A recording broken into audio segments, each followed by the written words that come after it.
Hey guys, Phil Baumhardt here. So for today's video, I'll be making a Bowie knife out of a piece of 1095 flat stock. So I've already got a design laid out just for my own planning. I want this to have a 12-inch blade, so I got the blade marked out right here. That's where the point's going to be. And I've got a 1-inch ricasso marked off with a Spanish notch, and then that leaves me 5 inches for a tang. So for the clip point, we're going to saw off this portion of the steel here. I'll be able to hammer this end here, give me that upswept clip point of a kind of classic Bowie knife. So let's get this in the forge and see what I can make.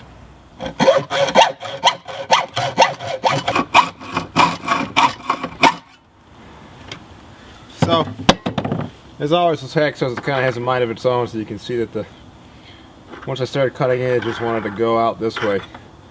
So, it's not a bad preform for a Bowie knife, but I want a little bit longer clip, so I'm going to switch this over and I'll saw it in from the other side here.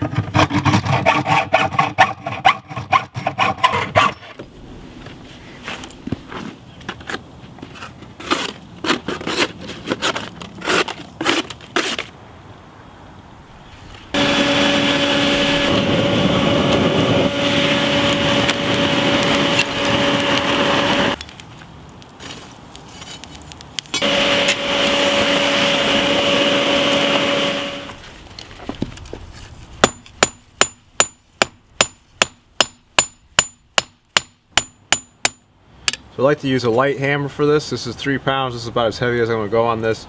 I'll probably switch over to a 2 pound shortly.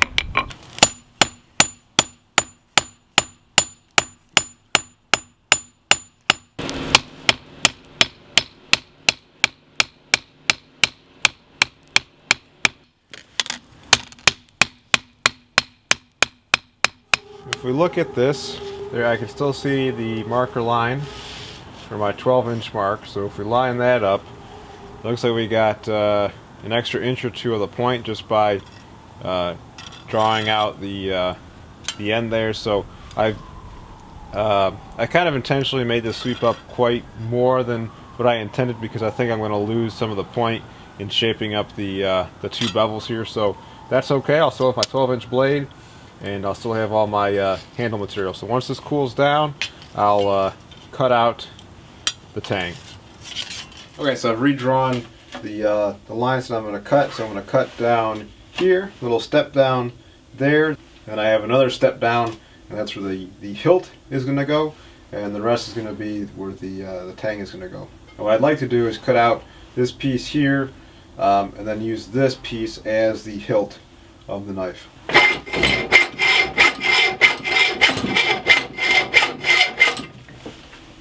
So having the cut kind of angle in is actually good. That's actually what you want, because when you fit up the guard to it, that'll actually apply downward pressure and really lock everything in. So you have it going the other way, it's going to be loose and sloppy. Okay, so now to try to cut out the tang, I've got it locked up in the vise, and what I'm going to try to do is just follow the jaws, or just sort of use the jaws so that I can't let this thing veer off too deeply into where I don't want it to cut. So we'll see how well it works.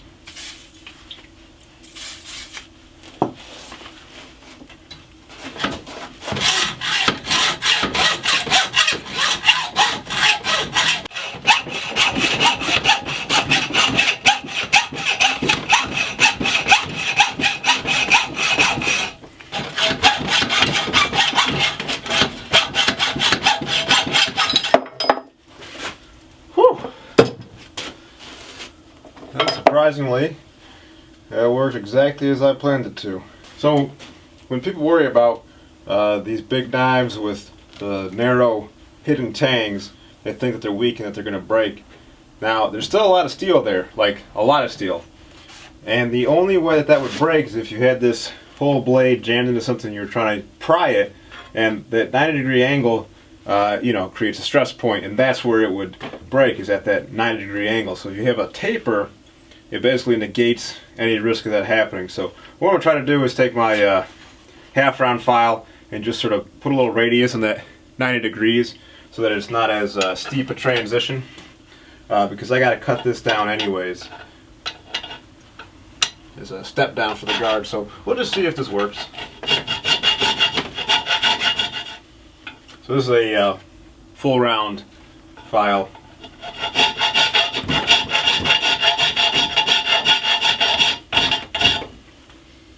And that creates a good radius, so I don't have to worry about that 90-degree angle creating a stress point. So now let's cut out that other step down.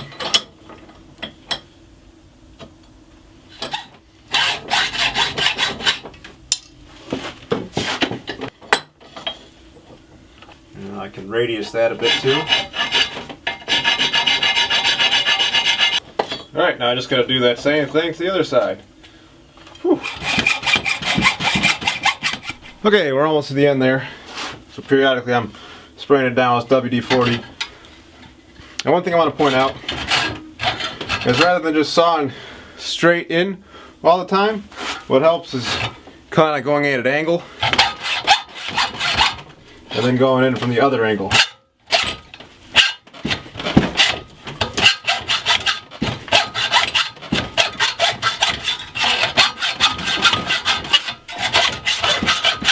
That way you have less material on each side to saw through as you're going.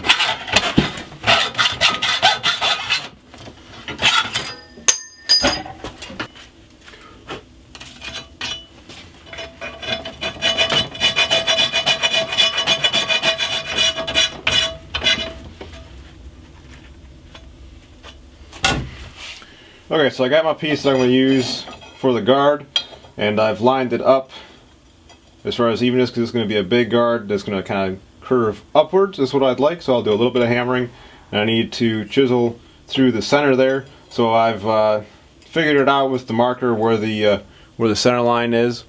Now when I put this in the forge, that marker lines will disappear, so I'm going to take my little round file and put little indents in at the markers, so then I'll know where to kind of eyeball in the center chisel cut. And that'll also kind of be some decoration, but it'll be decoration with a purpose.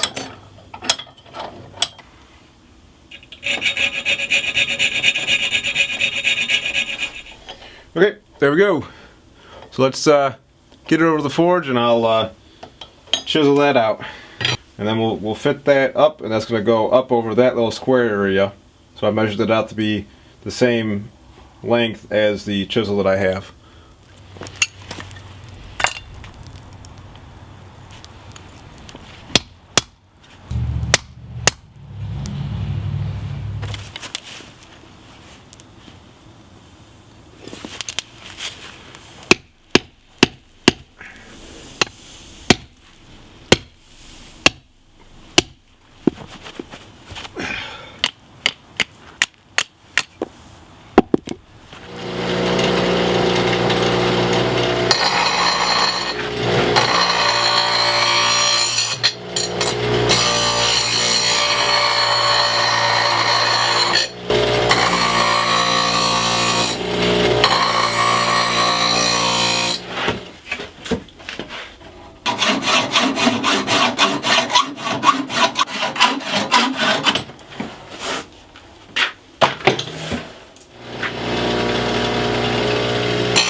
think I'm going to curve it up just a little bit more.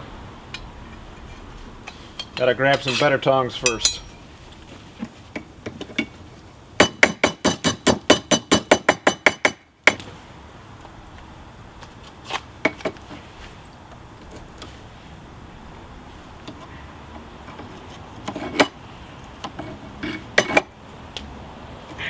Okay, so after kind of a lot of tweaking going back and forth, I finally got a shape that I'm happy with. That's basically the shape I was going for. So this is basically inspired from the Bowie, where it has those keons that curl up like that. And my understanding is that those can function as like a blade catch, either against another Bowie knife or a saber or a cane sword, something like that. Now that I have the guard fit up, I can do the wood handle scales, and I got to drill some pins for that to go on. So I'm not going to heat treat this just yet. I'm going to go on to making the handles. Okay, so I got my ubiquitous oak flooring here for the handle. Got the flat side up because it's nice and even. This is where I'll put the tang in. So if we got the guard on here, the knife butted up against it, and so now I will trace out the tang on here.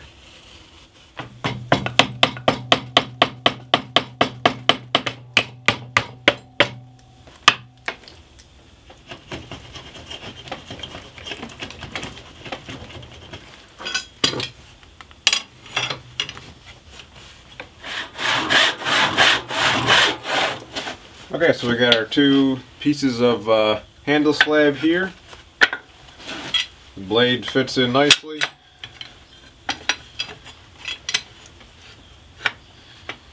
Just like that. And then I've got it drawn off where the guard is on here. And so I can split that down with the axe.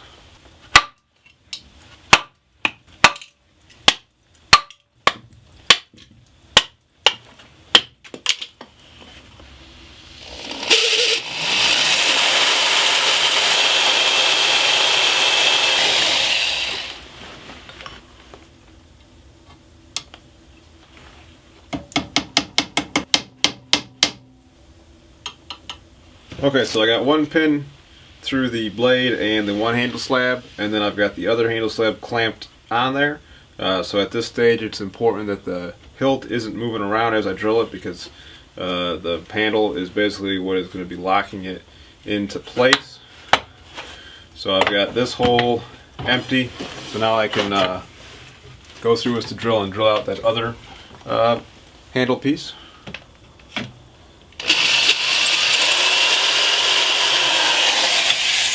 Yep, went all the way through. And so now I'll put a rod through there to hold this one in place. And I can tap out the other one and drill that one out as well.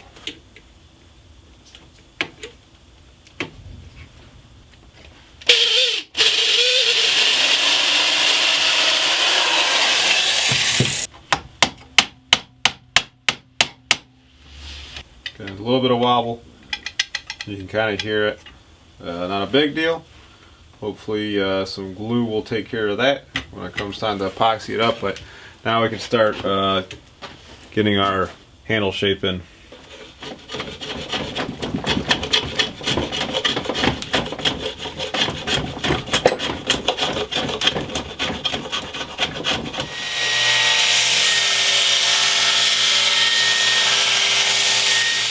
Okay, so here's what the knife handle is looking like. Initially I wanted to do a coffin shaped handle for the knife, like I did on the Wolf Bowie, because that's a kind of a classic historic pattern. And with this type of knife, with the guard like this and the Spanish notch, some of those knife inspirations had coffin shaped handles. But I decided to go with this kind of shape. There's a historic knife that's got this kind of double flute, I guess you could say. But I like that shape, and it seems like it should be easy enough to do with this sander. So we'll fire it up and get going on it.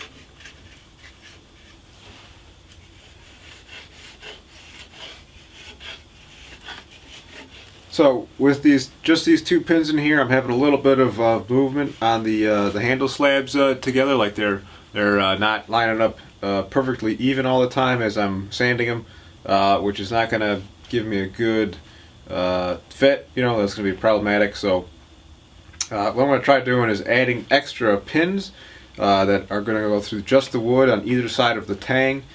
And this is kind of inspired from the historic Bowie knife handles, because if you look at those, they actually had lots of smaller pins kind of near the outside of the handle rather than big pins going through the center.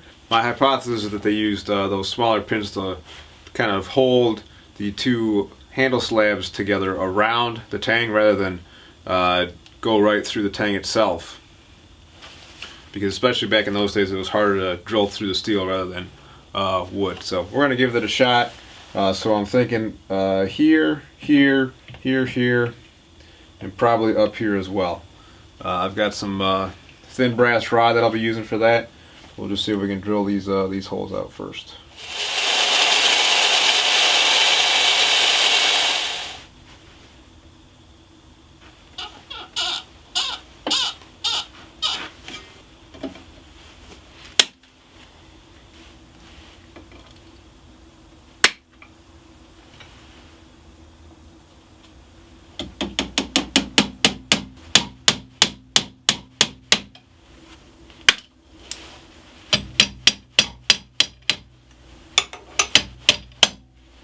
Okay, so with all those pins in place, now the handle's just a little bit more secure, and they just sort of help keep everything all lined up.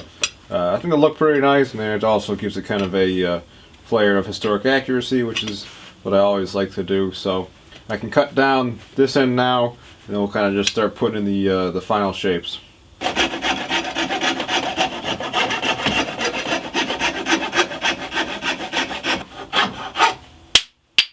So this shape, in and of itself, was kind of this flat bottom like that, and the flare, that's actually a handle type found on Bowie knives. But yeah, nice big long handle, something that you can actually kind of get two hands on. You can either hold up here or hold back here. I like that. This feels like a really handy knife. I'm digging it.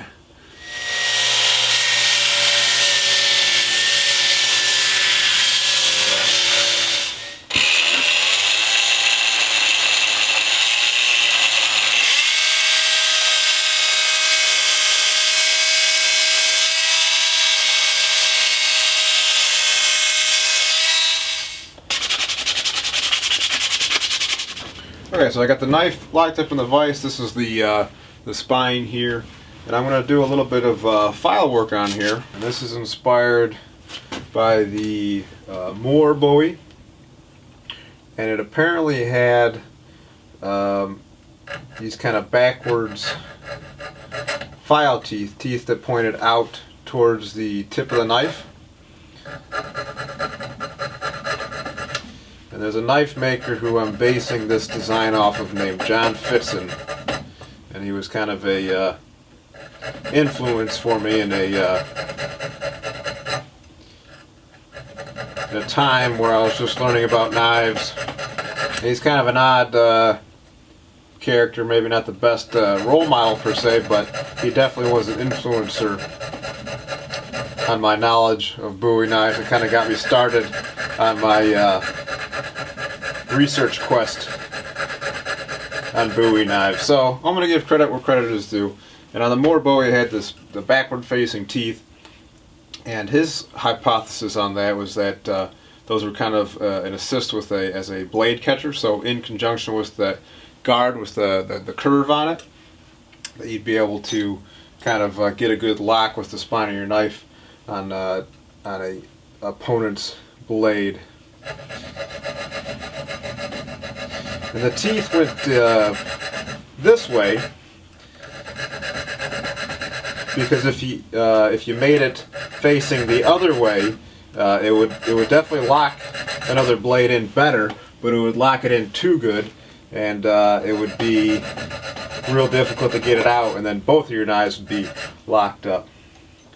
So to kind of achieve that, I've got a full round little file here. and I'm putting in a groove. So these don't have to be huge teeth, so I got a little half round groove in there, and this is a triangular file with teeth on every side, and I'm making sure that I'm going in at an angle going this way.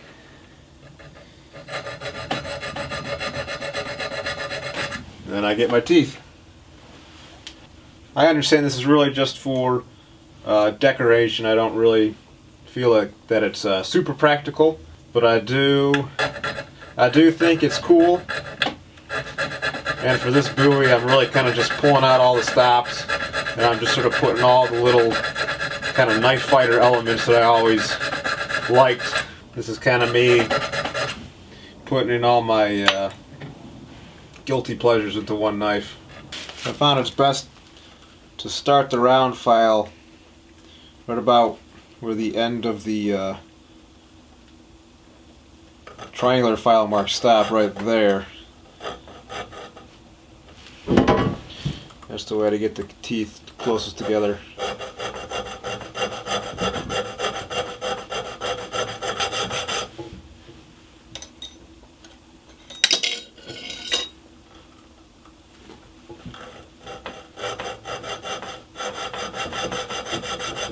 I'm putting a little bit of downward pressure, like I'm trying to cut into the knife this way.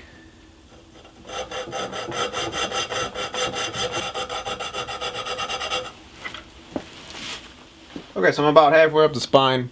I think the more Bowie had it going all the way up to the end. I'm not sure if I will do that. If we throw the guard on there, I'll show you what I'm talking about. So if you do have a knife that kind of comes in like that and gets lodged in there, it won't come. I can't pull the knife straight out. I have to turn it and unlock it. So if you're if you've got this knife here and you apply that pressure, you'll be able to have control of his knife or sword. So if this really was a thing utilized during that time period, I think this would be more advantageous against cane swords, because I guess that was popular for gentlemen to be carrying canes, and then if you wanted to be able to defend yourself, you could have a sword inside of that cane. So that would be a thin enough blade that it would work well with this kind of guard. And so if someone's coming at you with a sword and you've got this big ass knife, you could theoretically parry a sword with this, much like a parrying dagger with the Spanish rapier and dagger systems. But as far as parrying another knife goes, I don't really see that happening. One, you're not going to have time to parry, and two, why not just go for the guy's wrist and cut his damn hand off, and you don't have to worry about the knife anymore. But I'm going to keep filing.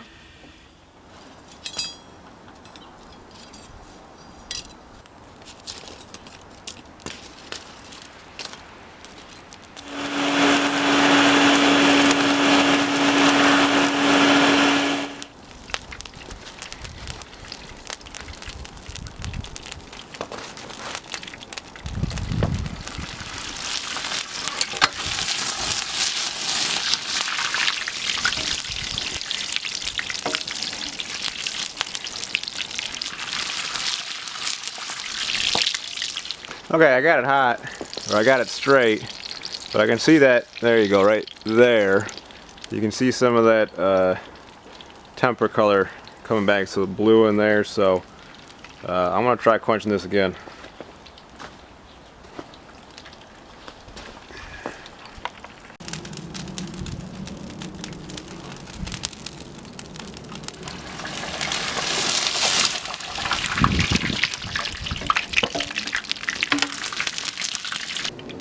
Okay, it looks pretty good to me. I think the straightness is good.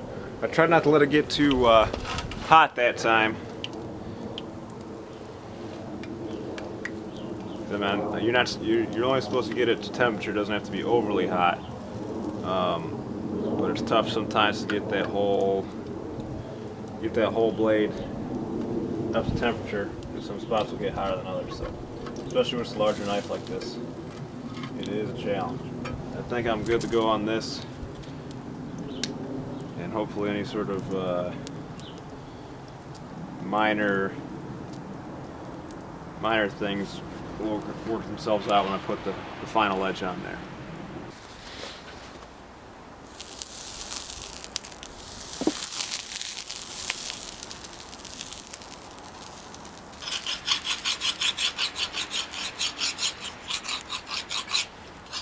Tried to get that back cut quenched as well. That's not as vital as the primary edge, but I think we're good to go. Yeah, I just sort of dropped it in the snow since I had it, just to kind of keep that residual temperature from creeping back in. So now we can get this tempered.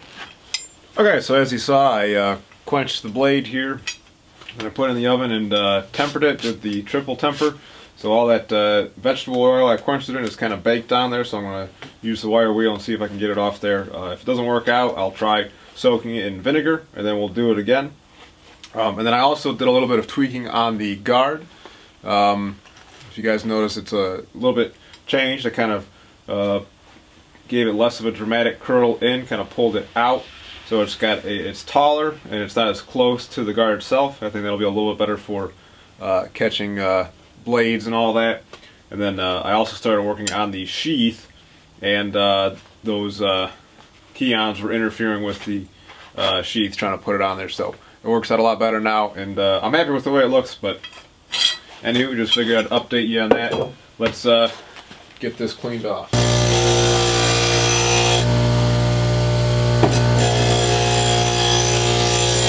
Okay, well, I'm not super happy with the way that's doing there. It's just sort of like a dirty kind of brown color. It looks like a found weapon, like a archaeological find, but not exactly what I want. So I'm gonna have to find something, and we'll get this soaking in vinegar.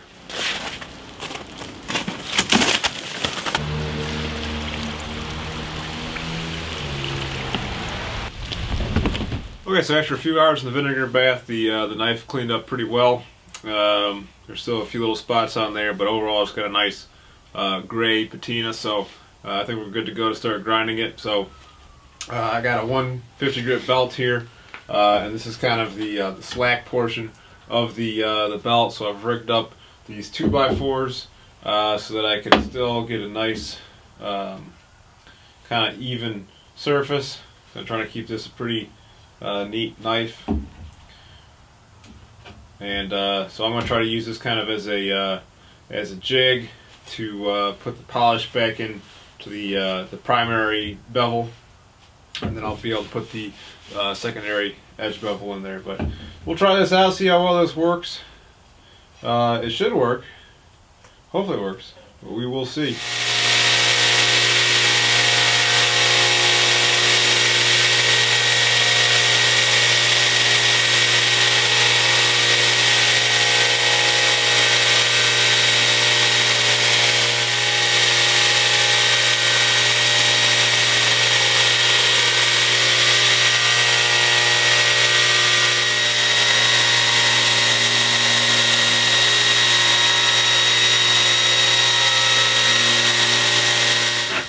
Okay, well, I think that's about all I'm going to do on this 150 grit. I'll probably switch over to the setting it up on the actual workbench over there, so that I can put the edge bevel in. Lighting's pretty harsh right now, so you can't really see exactly what it looks like. So we'll get that set up, and we'll get this thing sharp.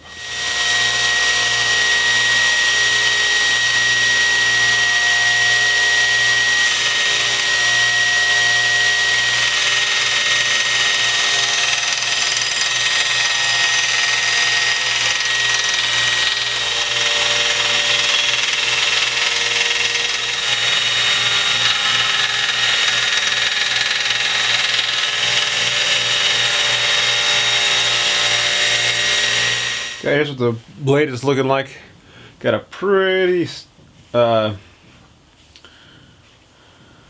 long relief edge there, and you can see in a few places, like in here, it looks pretty good. And like in here, let's see, it's hard to make out with the harsh lighting, But you know, as you're going along, any sort of little waver or anything like that can get translated to the little blemish on the edge there. So I'm going to try with the belt being a little slack on here and seeing if I can neaten this up. This is a fresh 150 grit, and I'll see if that can kind of take out all the problems.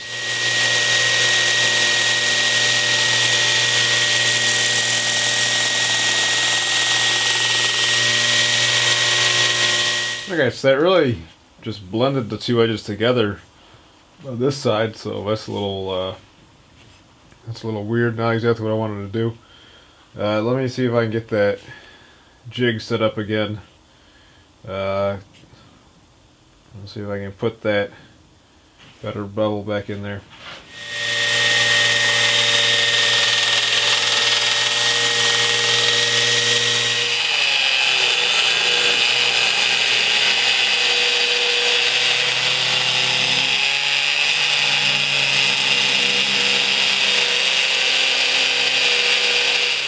Okay, so I sharpened up the blade. I kind of had the triple bevel going. I don't know if you guys can see that. But I went through on this side with an 80 grit belt here, and I'm basically just smoothing out that extra bevel there because it's such a long bevel. So this is going to be basically just a concave ground knife. So it's kind of disappointing that it got screwed up there at the very end. But I mean, that's just how this one is going. Unfortunately, I'm going to push through and make the best of it.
So it's been over a week since I last shot anything. I had a little bit of a accident with this knife, a little bit of a injury. I got a separate video out on that, so you may have already seen that. There's still a little bit of dried blood left on this blade here, but I'm getting back into it. Gonna finish this up. So maybe I'll show you a close-up here and see if I can refine some of these grind lines. So I've been doing a lot of work with that 180 grit belt.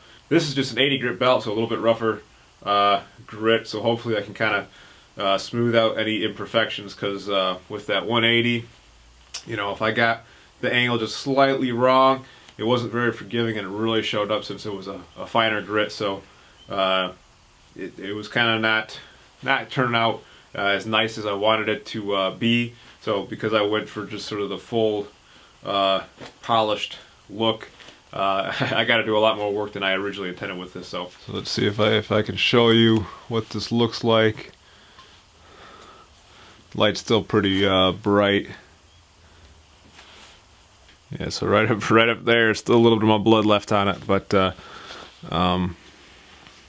you know, I want to make this this bevel a little bit bigger. Let's see here. Yeah, like in here, you can kind of see the different lines and stuff aren't coming out exactly the way I want them to be. Doesn't look too bad in camera, but I can see it with my eye, and it's kind of bothering me. So we're just gonna clean this up and make it pretty.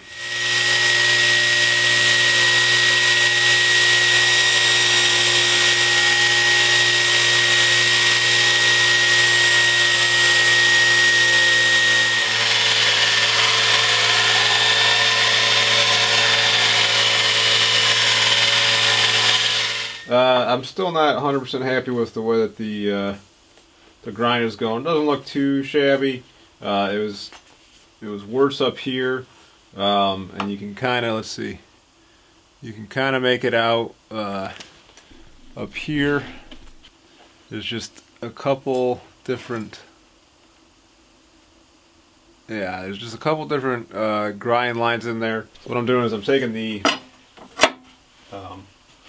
work sharp, and I've got one of these heavy grit blue belts on here. It's a fresh one though, and I'm going over the whole blade with that, and that way I kind of get that kind of clean look that I'm looking for. Because with the finer grits on there, you know, every little imperfection is showing up. And at this stage in the game, I'm just not able to get it consistent enough. So maybe I need to get a better put together kind of like a grinding jig system. I'm not really sure, but this is what I'm doing for this project.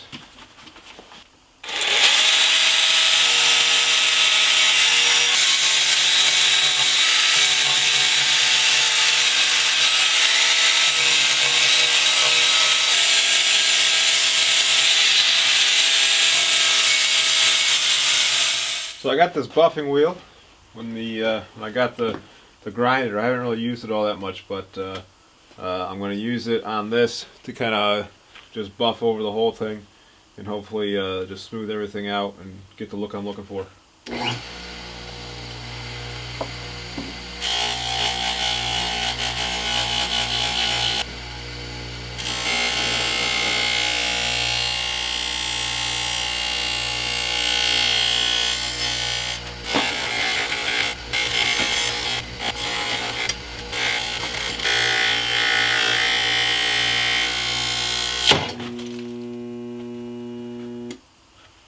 Okay, so got to the hardware store, and I ended up getting this little pack of smaller buffing wheels, and this little attachment here that goes onto a hand drill.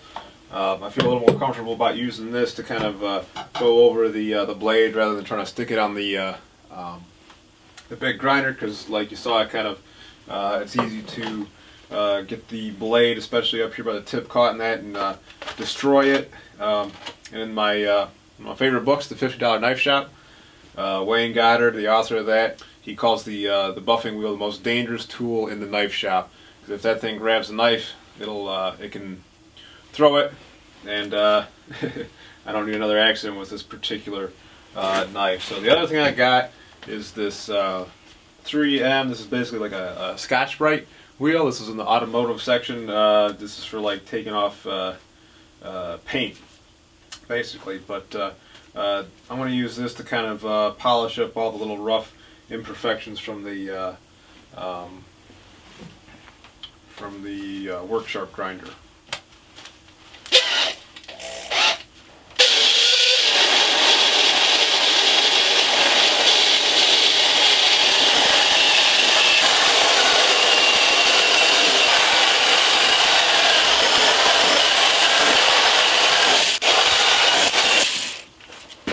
So, I don't know if you guys had noticed or not, but the knife has got a little bit of a bend to it. So it's kind of got a U bend like that. I think you guys can see that in the camera.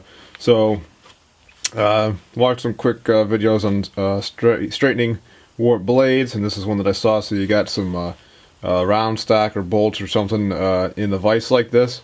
So I start applying pressure on the vise, and you can see now it's bending the other way.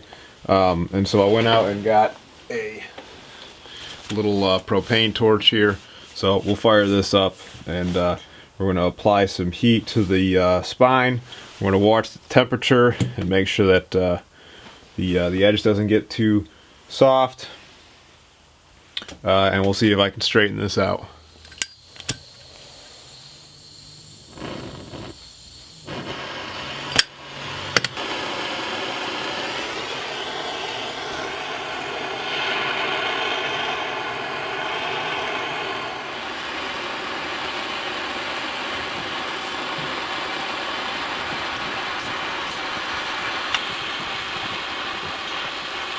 Okay, so you can see I kind of tried to overcorrect a little bit.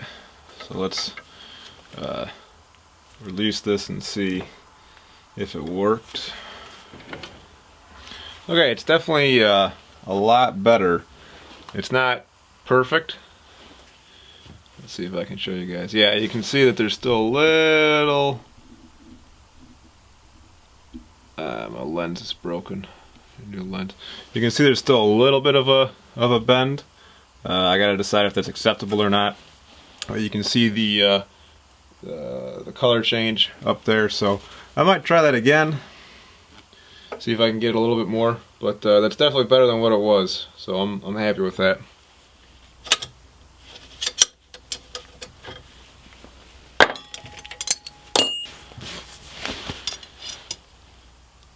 Okay, I think we're pretty good. See, it looks pretty straight. Yep, a lot better than what it was. I think some of these things will throw you off, but no, I'm happy with that. It's a good straight blade now. Okay, so of course, since I've straightened this, now I gotta clean off this discoloration.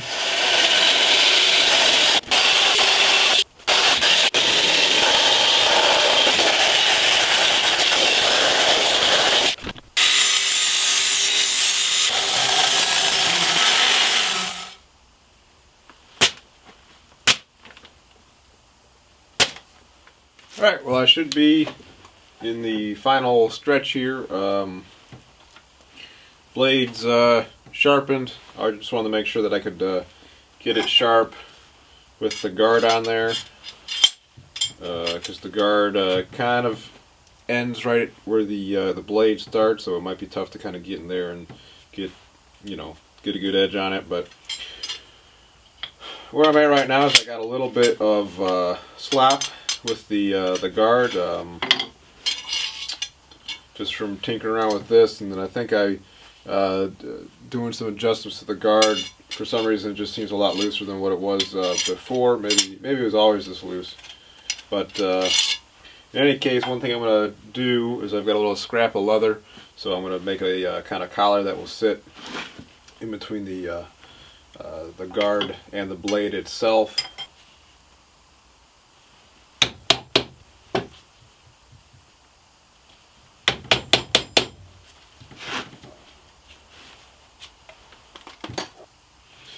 Okay, so we got that fit up. So I'm going to leave the blade in the scabbard here because since I buffed it so much, it's actually pretty susceptible to scratching, and that'll also hopefully help protect me from getting cut again. I actually redid the leather washer again, put some linseed oil on it, and I burnished the edges just to kind of make it look a little bit better. So we're going to put this on first. And I was doing a little bit more research into that leather washer. I was trying to figure out where that idea kind of came to my head from. And on sabers, back in the 1800s, they actually had leather washers on the saber hilts that were basically fulfilling the same purpose of reducing the rattle of the guard, because those D guards, after they'd take some hits and stuff like that, they would start to rattle around and come loose. So putting that leather washer on there really helped reduce that, and then it also kind of helped create a waterproofing around the sheath. And I learned that from the Scala Gladiatoria channel. Matt Easton, he did a cool video talking about that in detail if you're interested in learning more. Almost forgot to cut down my brass pins.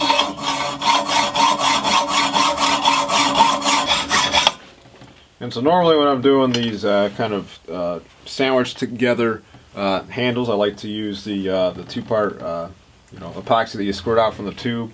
I'm going to use this one that's got the dual tube, so that way I can just squirt it right into the handle itself and kind of mix it up inside. Because once I put these little pins in here, it kind of it's going to be difficult to get apart. It doesn't really want to come apart, so I'm not going to screw with a good thing. So I'm just going to leave it as is. So we'll get this filled up with epoxy and I'll get the pins in. So with this system I can just squirt it directly into the handle. That way there's less waste. I'll get some on the leather washer as well. It's pretty cold out. I think it's about 18 degrees, so this glue is being pretty stiff.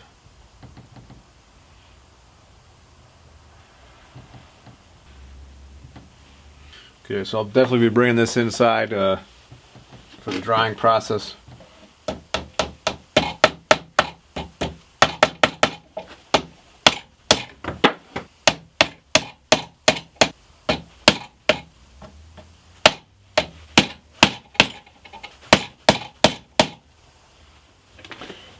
Okay, here we are the next day. Handle's all glued up. So I had a little trouble getting those pins in yesterday.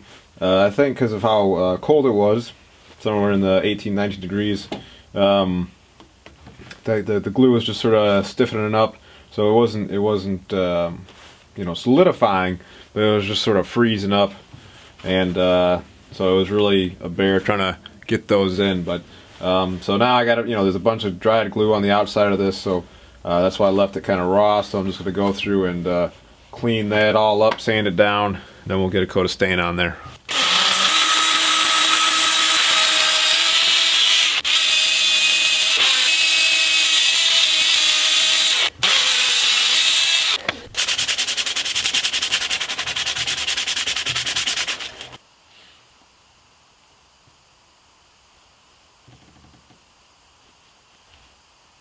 So this is some dark walnut stain.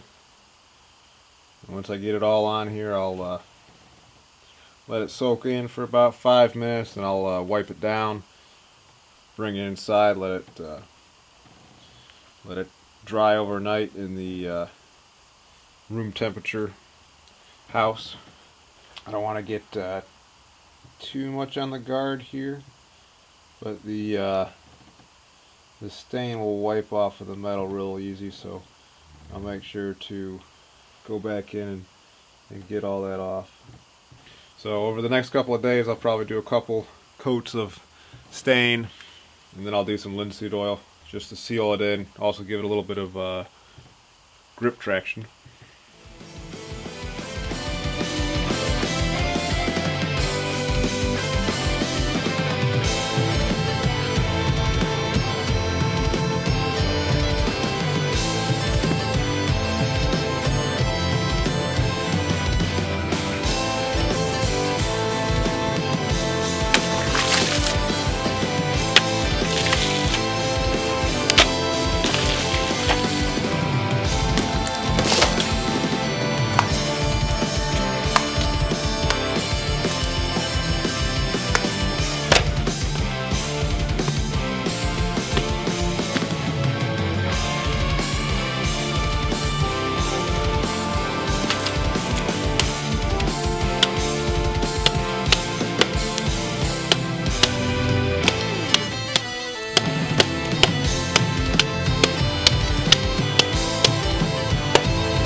Alright, well there you have it. Just some quick little cutting tests with this knife just to see how it performs. And as expected, it did very well. So it's kind of a stout convex edge, so it's still fairly thin steel, 5/16 of an inch. And then from polishing it down on the flat side here, it kind of thinned it out a little bit more, but it made it a very good slicer for that. You saw it just going through that cantaloupe like nothing.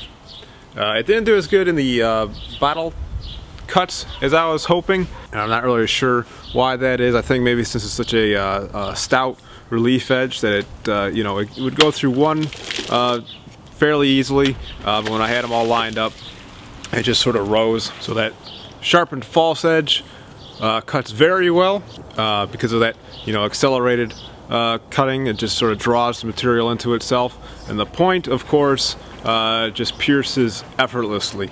So as a fighting knife, this is a really scary blade. I wouldn't want to go up against it. And this whole thing is just purpose built for fighting. You know, it's that longer handle. You can choke back up here and have a little bit extra reach in your cuts and all that. I tend to like to grip it up here by the hilt, and you get a little bit better point manipulation. But a lot of options with this knife, and again with the serrated saw teeth on the spine and the Spanish notch here, you can really catch blades quite well. So with the shape of the guard, that will help you out as well, depending on how wide the blade is. So something like this, a thinner knife, you get that caught in there and you have that blade, and you can do with it whatever you want. So if you manage to catch a blade like that, you can bend it around, get it out of your way, and then come back with the back cut and just lay somebody open. Same with the spine. You can catch something in here, and then because the teeth point upwards, you can release anytime and perform a counterattack. So you can take control of a blade and do whatever you want, and then counterattack at your leisure. So really cool to play around with this. I'm going to have to come up with a kind of a blunt version so that I can do some fight scenes, or just do some practice footage for you guys, just so we can play around and see how well these are as actual fighting knives. Fun knife for me to make, something that I've had kind of in the back of my head for a long time, even before I decided that I wanted to try making knives. It was something I always liked. Maybe one thing I never mentioned was the Spanish notch. My guess is that the name for this kind of came from the parrying daggers of the Spanish rapier and dagger systems. And if you look at those parrying daggers, they always kind of had, in the ricasso area, they always had some sort of cut-out indent like that with these long guards. And so those were for trapping blades, because you could parry with the dagger, trap the blade, and then counter thrust with the sword and get your opponent that way. So cool knife, purpose-built fighter. So it's a big knife, but because of how thin it is, it really moves fast. So if it was a bigger, thicker knife, it would be much slower, so it'd be better at chopping. So you saw me going through that birch log, and it did cut through it, but you know, a thicker knife probably would have done better.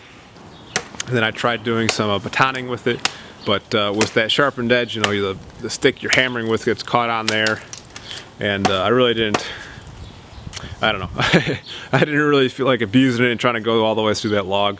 The whole knife construction held up well. I got a little bit of movement out of the guard. No rattle though, so I stuck some little wood shims in there, and now we're back to it being solid again. But hopefully you guys enjoyed this video and enjoyed the process of watching me make it. So if you want more like this, go ahead and subscribe. If you want to own this knife or another one like it, check out my Etsy web store. I got a link for the Blackheart Forge page in the description box. So anything you buy off of there will really go a long way as far as supporting me and my endeavors and helping me to keep making more knives, keep making more videos. As always, I appreciate the support. Thanks for watching, and until next time, be more Viking.